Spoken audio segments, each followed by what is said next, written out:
조지 웰스의 소설 투명인간에서는 자신의 신체를 투명하게 만드는 약품을 발명한 과학자 그리핀이 돈과 권력을 얻기 위해 많은 악행을 저지르다가 비참한 최후를 맞이합니다. 투명인간에 관한 영화는 2000년도에 개봉된 할로우맨이 있으며 이 영화에서도 주인공은 나쁜 짓을 일삼다가 비참한 최후를 맞이합니다.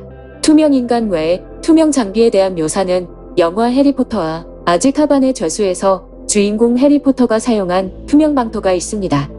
소설이나 영화처럼 인간의 신체를 약품이나 과학기술로 투명하게 하는 것은 불가능하지만 인공적으로 구조를 재설계한 일명 메타물질은 반사되는 가시광선의 방향을 제어해서 물체를 투명하게 보이게 하는 것이 가능합니다. 그러나 현실 속에서는 약품이나 이런 메타물질 등의 신소재나 과학기술을 이용하지 않은 상태에서 투명 인간이 된 사례들이 보고되고 있습니다. 이것들은 단지 초현상으로 알려져 있고 자발적 의지와 관계없이 나타나는 현상이기 때문에 자연적인 비자발적 투명성이라고 불립니다. 이 현상에 대한 가장 가능성 있는 설명은 이들이 우리의 3차원 세계보다 더 높은 주파수 영역으로 순간적으로 이동했기 때문에 우리 눈으로 볼 수 없다는 것입니다. 그러나 왜 이런 현상이 발생하는 것일까요? 팩트 레트리버 웹사이트에 따르면 미국에서는 평균 10만 명의 사람들이 항상 실종자로 남아 있습니다. 이들은 나중에 발견되기도 하지만 범죄의 희생자로 호수나 바닷속에 버려지거나 땅속에 안매장되는 경우, 범죄 집단의 소굴에 갇혀있는 경우, 또는 모든 인연을 끊고 잠적한 경우가 보고되고 있습니다. 대한민국의 경우는 2019년 9월 기준으로 연중 약 1만 명의 사람들이 실종 상태로 남아 있습니다. 역시 미국과 같은 실종 사유이며 실종자들 중 대부분은 언젠가는 산채로 또는 그 외의 상태로 발견됩니다. 그러나 실종자들 중 일부는 아무런 흔적을 남기지 않고 마치 에테르 상태로 변한 것처럼 공기 중으로 사라지는 사례가 있습니다.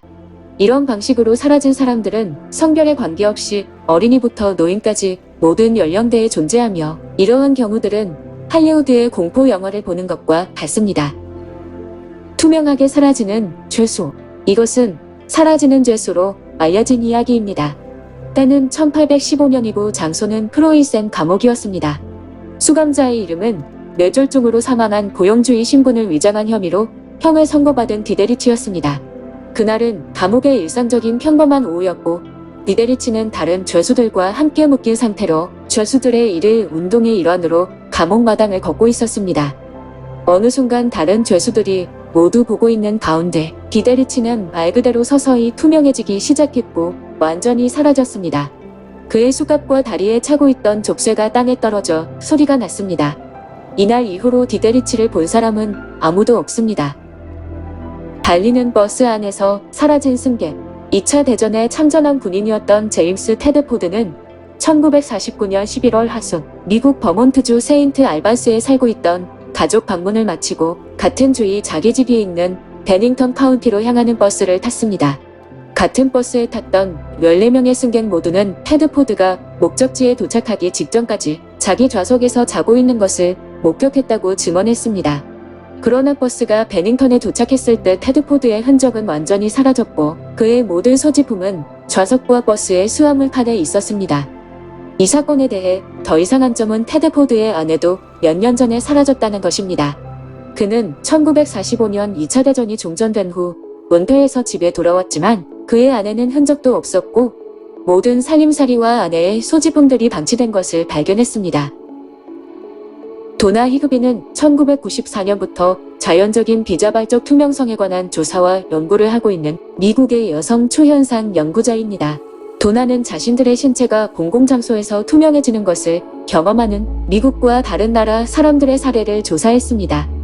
투명성이 나타난 사람들의 진술에 따르자면 자신들은 계속 그 자리에 존재했으며 자신을 포함해 주변에 보이는 모든 것들은 정상이었습니다. 단지 다른 사람들은 자신들을 보지 못했고 느끼지 않았으며 큰 소리를 쳐도 아무도 듣지 못했다고 합니다. 이들은 처음 이런 상태에 직면했을 때 자신들이 단지 남들에게 철저히 무시당하고 있다고 판단했습니다. 애리조나주 투손에 사는 55세의 여성인지는 빨간색의 머리칼을 가졌으며 180cm의 키에 하이힐을 신으면 190cm가 됩니다.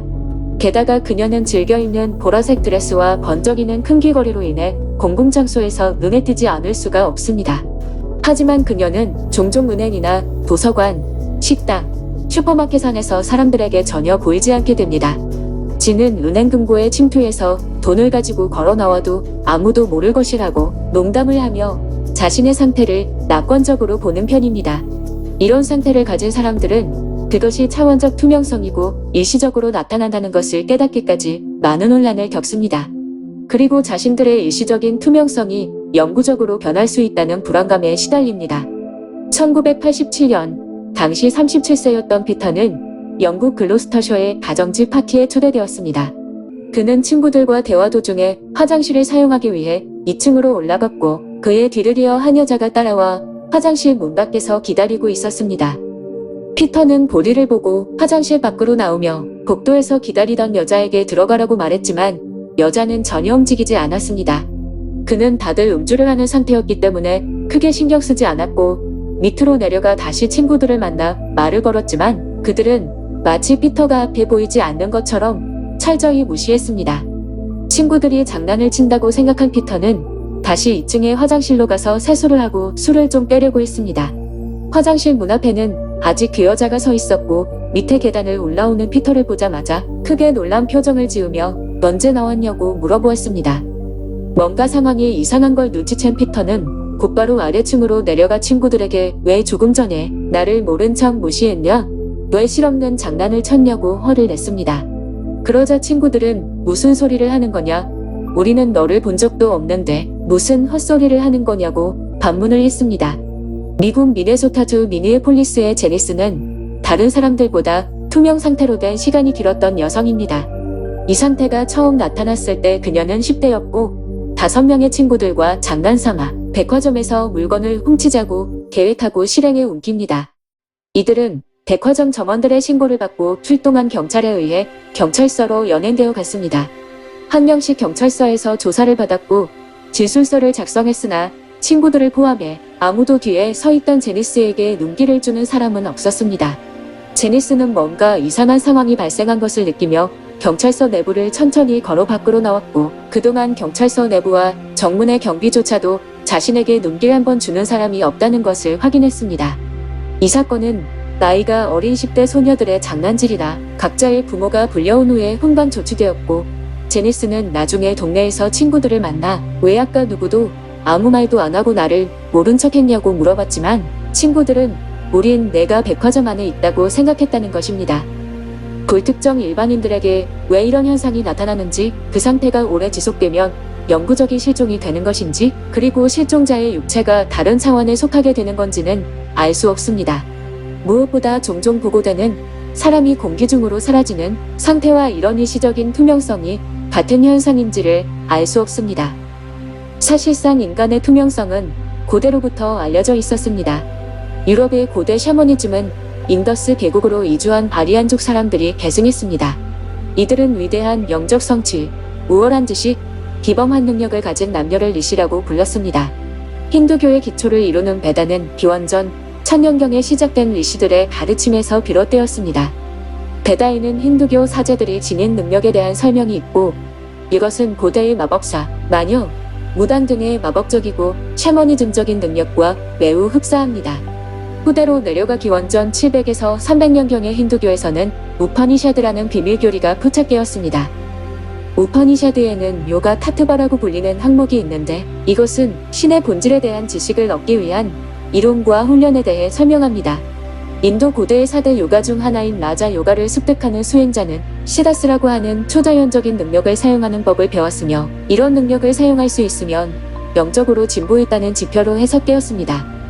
시다스의 여러 슈퍼파워들 중 하나가 바로 인간의 투명성이었습니다. 고대 요가의 근원이 되는 문헌이며 인도의 가장 오래된 문서 중 하나인 요가 수트라의 저자 파탄잘리는 인간의 투명성이 발생하는 과정을 설명했습니다. 파탄잘리는 집중과 명상을 통해 자신의 몸이 상대방의 눈빛과의 직접적인 접촉을 더 이상 유지하지 않게 만들면서 상대방의 시야에서 투명하게 사라진다고 설명합니다. 이것이 구체적으로 어떻게 작용하는지에 대해서는 설명하지 않았습니다. 이 능력은 오직 그것을 습득한 마스터에 의해 수행자가 직접 가르침을 받아야 합니다. 더욱 후대로 내려와 13세기부터 유럽의 수많은 문서에서는 고대의 무속인들, 인도의 요가 마스터들이 보유했던 것과 유사한 능력을 가진 유럽 각국의 마법사와 마술사들이 언급되어 있습니다. 그리고 자신을 투명하게 사라지게 만드는 능력이 언급된 다른 문화권들은 호주 원주민, 북미와 남미의 고대 민족, 극지방의 민족이 있습니다. 다음으로 우리는 15세기 독일에서 시작된 장미 십자회를 살펴봅니다. 이 당시의 문서 중 투명성에 대해 이야기하는 것들이 많이 있습니다. 장미 십자회 회원 하나는 사람들 사이에서 보이지 않게 걷는 방법에 대한 논문을 썼고 이것을 회원들에게 가르쳤다는 증거가 남아 있습니다. 1927년 캘리포니아 산호세의 고대 신비주의 장미 십자회를 세운 하비 스펜서 루이스 박사는 구름을 사용하면 투명성을 얻을 수 있다고 말했습니다. 그는 구름이나 안개를 소환해서 자신을 둘러싸면 다른 사람의 시야를 차단할 수 있다고 했고 이런 능력은 오늘날도 여러 신비주의 단체들이 여전히 가르치고 있습니다. 여기서 말하는 구름이나 안개는 우리가 익히 아는 그것들이 아니라 어떤 다른 것을 비유하는 것입니다. 초기의 프리메이슨은 장미 십자회의 파생물로 여겨지고 있었습니다. 흥미롭게도 초기 프리메이슨의 지도자였던 존 맥키 역시 자신의 신체를 보이지 않게 만들 수 있는 방법을 가르쳤습니다. 또 다른 장미 십자회의 파생물인 황금 여명의 헤르메스회는 투명성을 위한 의식을 하는 방법에 대해 문서를 작성했고 구름처럼 보이는 일종의 장막으로 자신을 둘러싸서 투명하게 만든다고 설명했습니다. 그렇다면 이 구름은 무엇일까요? 우리는 육안으로는 볼 수 없지만 빈 공간과 실제 물질 사이에 무언가 존재한다는 것을 알고 있습니다. 장미 십자회의 문서에서는 영의 본질이 물질적 발현을 준비하기 위해 집중되는 첫 번째 형태가 전자라고 말합니다. 영적 본질이 특정 조건 하에서 전기 전하의 아주 미세한 초점에 모이게 되면 수많은 전자를 생성합니다. 과학적 이론으로는 이러한 자유 전자 집단은 들어오는 모든 빛을 흡수하고 광파를 반사하거나 굴절시키지 않으며 광파가 통과할 수 없습니다. 결과적으로 그러한 전자 구름에 둘러싸인 사람은 관찰자의 눈에 보이지 않게 됩니다. 인간의 망막에는 빛이 필요하기 때문에 반사되거나 굴절된 광선이 관찰자의 망막에 닿지 않으면 사물을 볼 수 없습니다. 자신이 투명해지는 경험을 하는 불특정 일반인들이 실제로 전자 구름을 소환하는 것이라면 어떻게 배우지도 않은 상태로 이런 능력을 발현할 수 있는지에 대해서는 많은 연구가 필요합니다. 이런 사람들은 극도의 집중력이 필요한 전자 구름 소환을 무의식 중에 하는 것으로 보입니다. 그리고 결정적으로 이런 투명 상태가 된 자신은 주변의 모든 걸 듣고 볼 수 있지만 왜 상대방은 보지는 못한다고 해도 소리조차 들을 수가 없는지는 미스테리입니다. 가장 가능성 있는 추정은 앞서 언급한 대로 전자구름에 둘러싸이면서 그 사람만의 개인적인 새로운 차원이 생성되는 것 같습니다.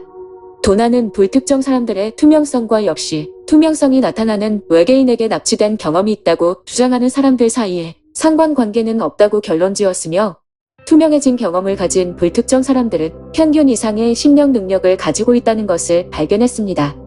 도나는 전자 구름을 생성시키는 방법에 대해 자세하게 설명한 스티브 리차드스의 투명이라는 제목의 책을 추천합니다. 이 책은 전자가 어떤 방식으로 빛을 흡수하는지와 이런 전자 구름을 만드는 방법에 대해 비교적 자세하게 설명하고 있습니다.